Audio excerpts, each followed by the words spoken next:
Salut à tous et bienvenue dans cette vidéo où je vais vous présenter ma pile à lire pour le mois d'avril.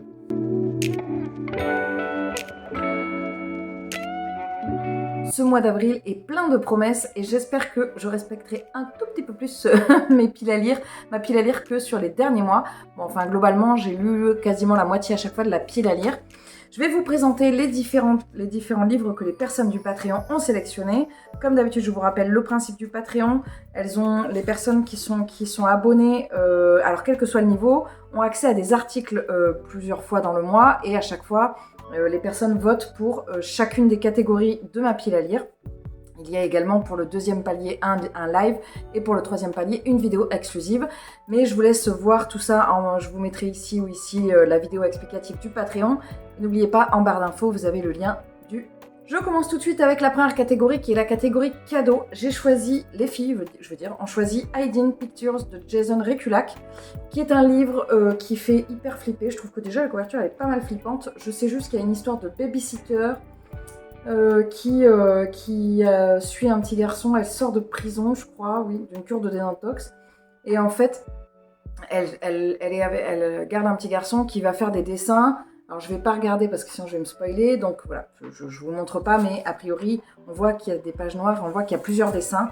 C'est un livre qui me tentait énormément, qui m'a été offert par Claire, que je remercie encore infiniment. Et j'ai trop envie parce que j'ai trop envie de me faire un petit peu peur là.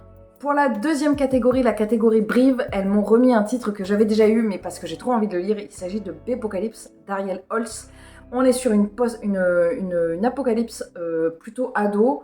Je sais pas exactement de quoi ça parle, comment on est arrivé à cette apocalypse-là. Je pense que je vais le lire assez rapidement, donc je vais essayer de m'y plonger assez vite parce que j'ai loupé la lecture commune autour de ce titre, donc il faut que je me rattrape. Pour la troisième catégorie, qui est la catégorie Service Presse, elles ont choisi un Cozy Mystery. Je pense que c'est un Cozy Mystery de chez M+ Éditions. Il s'agit de Petits meurtres tirés par les cheveux de Carole Séguier. J'ai le tome suivant dans ma pile à lire. J'espère que ça va me plaire. Alors, il y a un petit clin d'œil parce que je l'ai découvert quand j'étais en live avec les filles. Parce que on parle d'une personne qui a eu un truc qui s'est passé... il s'est passé quelque chose de fatidique le 13 novembre 1985. Ça m'a fait beaucoup rire parce que il s'agit de ma date exacte de naissance. Donc je me suis dit, ce livre, il faut que je le lise. En quatrième catégorie, pour la catégorie sortie livresque de juillet, elles m'ont choisi Dr Blood Money de Philippe Cadic. Je ne sais pas de quoi ça parle, je crois qu'on est surtout sur quelque chose d'assez SF. Ça se trouve pas du tout, je vois qu'il a inspiré Michel Houellebecq. On est sur du postage, j'ai l'impression, je sais pas trop. En tout cas, je sais que moi j'avais été attirée par la couverture. Il y avait toute une série de livres de Philippe Cadic qui étaient sortis comme ça chez J'ai lu, que je trouvais absolument génialissime. Et j'avais lu le pitch de certains et c'était celui-ci qui me plaisait le plus. Je sais pas de quoi ça parle, je me rappelle plus, je l'ai lu il y a... La quatrième, j'ai dû la lire il y a 2 ans. Donc je vais me laisser porter par ce choix. En cinquième catégorie, elles m'ont choisi un livre dont j'ai lu le premier tome il n'y a pas très longtemps, donc c'est pas plus mal que je m'y plonge. Il s'agit du 3e tome des Chroniques de l'érable et du cerisier de Camille Monceau, avec cette magnifique couverture et avec ce jaspage qui a été dessiné, je pense, par Camille Monceau, ce qui était le cas pour le tome 1. On continue à suivre les aventures d'Ichiro, ce jeune garçon à qui il n'arrive que des gros pépins et qui s'en sort toujours un petit peu de justesse, mais vraiment, il a pas de chance, quoi. Dans la vie, il a vraiment pas de chance.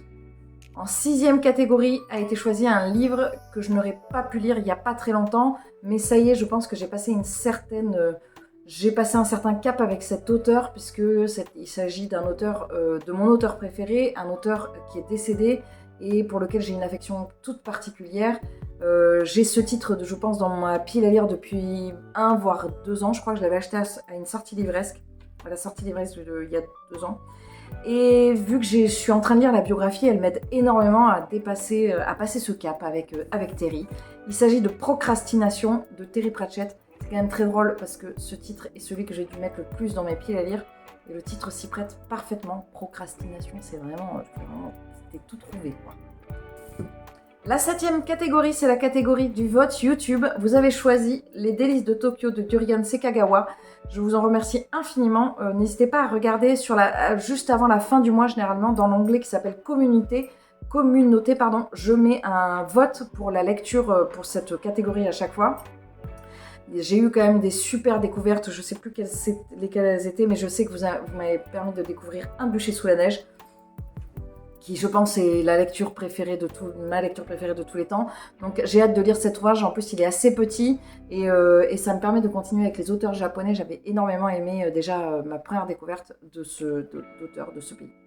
Dans les auteurs et autrices chouchou, comme les filles ont très envie que j'avance sur mes sagas, et elles ont bien raison, et je les en remercie, car depuis 2024, je vais vous dire, c'est le moment où je vais regarder, je vais essayer de ne pas faire tomber le livre, mais je pense que je n'ai quasiment pas commencé de saga. C'est très compliqué parce qu'en fait, moi, je suis une grande amoureuse des sagas, donc c'est très compliqué de ne pas...